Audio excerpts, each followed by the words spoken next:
90 দশকের পরে যাদের শৈশব কাটিয়েছে তাদের শৈশবটা অনেকটা মোবাইলে বন্দি। হ্যালো এভরিওয়ান, কেমন আছেন? আশা করছি সবাই ভালো আছেন। তো এটা হলো আমাদের 90 দশকের শৈশবের স্মৃতি। মানে শৈশবটাকে মনে করানোর জন্য আমি গ্রামে গেলে অনেকটা চেষ্টা করি, মানে আমাদের শৈশবটা কেমন ছিল সেরকম বাচ্চাদেরকে বোঝানোর জন্য নিয়ে যাই। তো সেই দিন আমরা আমাদের বিশাল এরিয়া ধান খেতে চলে গেলাম। সেইখানে আমাদের পুকুরের পানি সেচ দিচ্ছে। আসলে এটা হলো একদম আমাদের বানানো একটা পানির ফোয়ারা, এখানে কোনো ধানের পানি না। তো সেইগুলোকে আমরা একটু মানে পানির ভাব নিয়ে ওদেরকে এত মজা দিছি। আসলে আমারও খুব ইচ্ছে করে এরকম একটা মানে সময় কাটাবো অনেক দিন, মানে মনে মনে শহরে বসে বসে এরকমই কল্পনা করতাম। তো অ্যাক্সিডেন্টলি আসলে বলবো না, আসলে ওইদিকে ঘুরতে গেছি আমরা। ঘুরতে যাওয়ার সময় হলো যে দেখি যে মানে আমাদের পুকুরে পানি সেচ দিচ্ছে। তো আর কি করব, সবাই মিলে নেমে গেলাম বিকেলবেলা। আসলে এই সময়টা ছিল একেবারে বিকেল। এই মুহূর্তটা আসলে রমজান ছিল। রমজানের এই পড়ন্ত বিকেলে সবাই মিলে আসলে গোসল করে ফেললাম, এত মজা লাগছে। আর আমিও ভিজছি, আমি ভিজলে ওরা ভিজে, ওদের আনন্দ লাগে। আমি না নামলে হয়তো ওরা এত এনজয় করতো না। তো সবাই মিলে আমরা একদম বিকেলবেলা গোসল করে একদম পিওর পানি দিয়ে, পানিগুলো এত স্বচ্ছ আমাদের পুকুরের পানি। পরে আমরা অবশ্য পুকুরে মাছও ধরছি, সেগুলো দেখাবো আপনাদেরকে। তো এখানে আমার ছেলে মেয়ে, আমার ভাতিজা, তারপর হলো আমার ভাগ্নি, বোনের মেয়ে, আরও আমাদের বাড়ির আরও মেয়েরা ছিল। সবাই এত মজা করছি আমরা, কি বলবো। আসলে শৈশবটাকে তাদেরকে মনে করে দিলাম, আমরা এভাবে এনজয় করছি।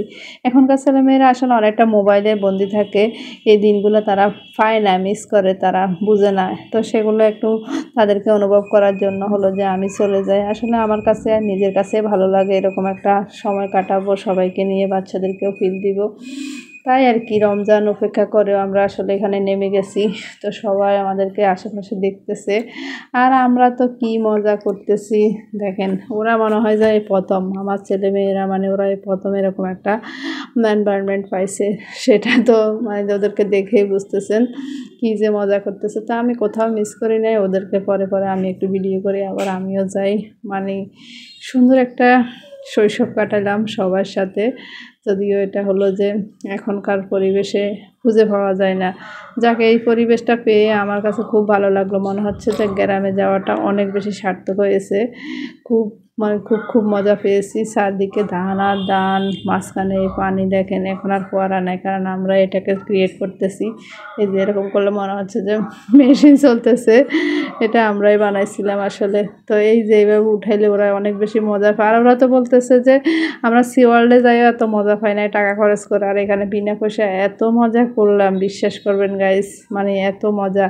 আপনারাও চাইলে যাবেন এরকম কৃত্রিমভাবে হোক, যেভাবে হোক, বাচ্চাদেরকে একটু মজা দেওয়ার চেষ্টা করবেন। কারণ এইরকম এনভায়রনমেন্ট এখন যে কোনো জায়গায় পাওয়া যায় না, এটা খুব দুর্লভ। তো আমরা পেলাম, আমাদের ভাগ্য ভালো ছিল রমজানে।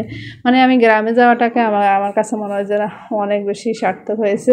দেখেন আমার বাচ্চাটা কি গোসল করতেছে, মানে হেরা মনে হয় যেন দুনিয়ার মানে খুব মজা করে ফেলছে। এই অবস্থা। আসলে টাকা পয়সা খরচ করে ওদেরকে আমি এত আনন্দ দিতে পারতাম না।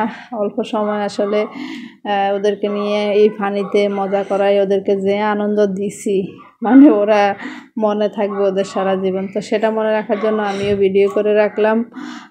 এগুলো ওরা যখন বড় হবে তখন ওরা খুব দেখবে, মজা পাবে। তাদের শৈশবটা খুব মজার কাটছে, আমাদেরই মতো। আমার মেয়ে তো এখন ভিডিও ভয়েস দিচ্ছি আর বলতেছে কি মজা। দেখেন কি করতেছে দুষ্টগুলো, এক একবার ভিজতেছে। আসলেই আমরা যে আনন্দগুলো তখন করতে পারছি, ওরা তো এগুলো দেখে না। আমরা সারাক্ষণ হই হুল্লোড় করে খেতে খামারে মাঠে দৌড় করে বেড়ে উঠেছি। আর এখনকার বাচ্চারা হলো যে ঘরে শুয়ে বসে মোবাইল টিপতে তারা বেড়ে ওঠে। তো মাঝে মধ্যে আসলে এরকম একটা এনভায়রনমেন্ট বাচ্চাদেরকে দেওয়া দরকার, আমাদের উচিত। আমরা বড়রাও এরকম এনভায়রনমেন্টে নিজেদেরকে ছোট করে নেওয়া। যে আমি কি করতেছি দেখেন, আমি কোথাও কম করি নাই। মানে আমার কাছে মনে হচ্ছে আমিও মানে ওদের বয়সী